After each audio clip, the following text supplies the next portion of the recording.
इस पर रोशनी डालने के लिए हमारे अपने डॉक्टर महेश शर्मा जी। अब गंगा पर राजनीति करने की जरूरत नहीं है, अब तो गंगा को संकल्प के माध्यम से हमें निर्मल करने की जरूरत है। आज मंच पर उपस्थित अभी जिन्होंने सीधी देशी गांव की भाषा के अंदर चौधरी बीरेंद्र सिंह जी ने अपने व्यक्तिगत अनुभवों को हमारे साथ साझा किया कि गंगा निर्मल कैसे होगी, उसके तकनीकी कारण और ग्राम से जुड़े हुए, चाहे वो शौचालय हो या अन्य व्यवस्थाएं हो, फैक्ट्रियों से जुड़े हुए नालों का विसर्जन हो। हम सब लोग मिलकर संकल्प लेकर यहां से जाएंगे कि अब हमारी मां की निर्मलता पर आंच नहीं हम आने देंगे। मां गंगा को जिस रूप में, एक दर्शनीय रूप में हम देखते चले आ रहे हैं, 70 करोड़ लोग जिसमें साल भर में डुबकी लगाते हो, 125 करोड़ का यह आपका देश है।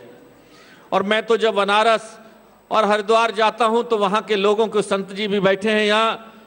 जब इस बात की बात होती है कि गंगा तो दर्शनार्थ मुक्ति, जिस गंगा के दर्शन से मुक्ति मिलती हो, उसमें हमारी भावनाओं के हिलोरे से अगर हम बच सकें और उसके जल के छींटे अपने ऊपर डालकर अगर उसको नहाने की जगह ना बना सकें, मैं समझता हूं कि यह भी हमें संदेश, हमें अपने देशवासियों को देना होगा। यह किसी की सोच हो सकती है, किसी की भावनाएं हो सकती हैं, कोई मंत्री हो सकता है, कोई प्रधानमंत्री हो सकता है कि हम इस गंगा को निर्मल करेंगे। लेकिन जब तक ग्रामीण 1650 गांव के आखिरी में खड़ा हुआ व्यक्ति, वो फैक्ट्री मालिक, वो राजनेता जब तक ये नहीं सोच लेगा, ग्राम का कॉरपोरेटर, ग्राम प्रधान ये नहीं सोच लेगा कि मुझे तो अपनी मां गंगा को निर्मल रूप में देखना है, जिस गंगा को मैं मां से भी ऊपर, अपनी जन्मदायिनी मां से ऊपर अब मोक्षदायिनी मां के रूप में भी हम स्वीकार करते हैं, उस गंगा को मैं किस तरह से निर्मल करूं। एक एक व्यक्ति, एक एक कड़ी का प्रयास इसके अंदर मिलकर कहीं ना कहीं अपने इस संकल्प को पूरा करने में हमें मदद मिलेगी। आज सिर्फ देश के नहीं, विश्व के लोगों में भी एक बार ये दिल की इच्छा रहती है, चाहे वो कुंभ हो, चाहे अन्य पर्व हो, कि मैं किसी तरह से गंगा का एक बार दर्शन कर लूं, एक बार स्पर्श कर लूं उस गंगा मां को। ये भावना करोड़ों देशवासियों के साथ साथ विश्व के लोगों में भी बनी हुई है। विदेशी लोगों की बड़ी संख्या के अंदर हमारे कुंभ के अंदर उपस्थिति, अन्य पर्वों के साथ उपस्थिति, ऋषिकेश, हरिद्वार के अंदर उनकी उपस्थिति इस बात का दर्शन कराती है कि कहीं ना कहीं उनके दिल में ये भावना है कि अपने इस गंगा दर्शन, अपने इस मां गंगा की निर्मलता को हम अक्षुण्ण बनाए रखेंगे। ये उनकी सोच का हिस्सा है। गंगा जहां 1,30,00,000 लोगों को जहां अपनी आजीविका का साधन बनाती है,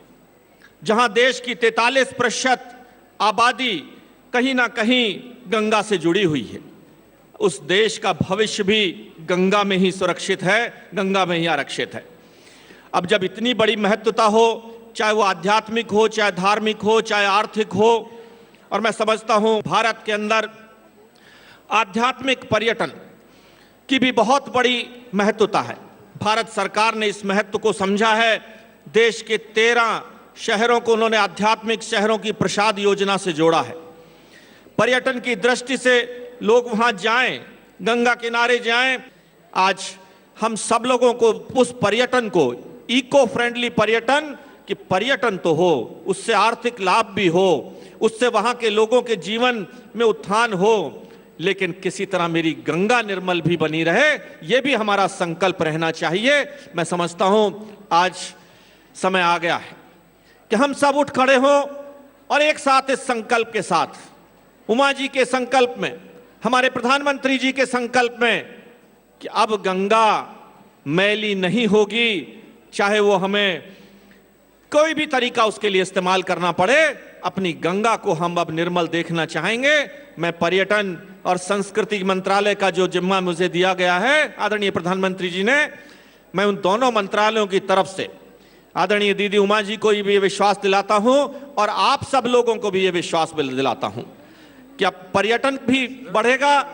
क्रूज भी बढ़ेंगे, लेकिन गंगा भी निर्मल रहेगी। मैं इसी संकल्प के साथ आप सभी को, आपकी उपस्थिति को प्रणाम करता हूं कि आप इतना बड़ा संकल्प लेकर देश के कोने कोने से आप यहां पर ग्राम प्रधान भाई लोग आए हैं और ग्रामीण सहभागिता की शुरुआत अब हो चुकी है और अब गंगा के निर्मल होने का रास्ता प्रशस्त हो चुका है। आप सभी को बहुत बहुत धन्यवाद, बहुत बहुत शुभकामनाएं। Ladies and gentlemen, we now have the historic moment, the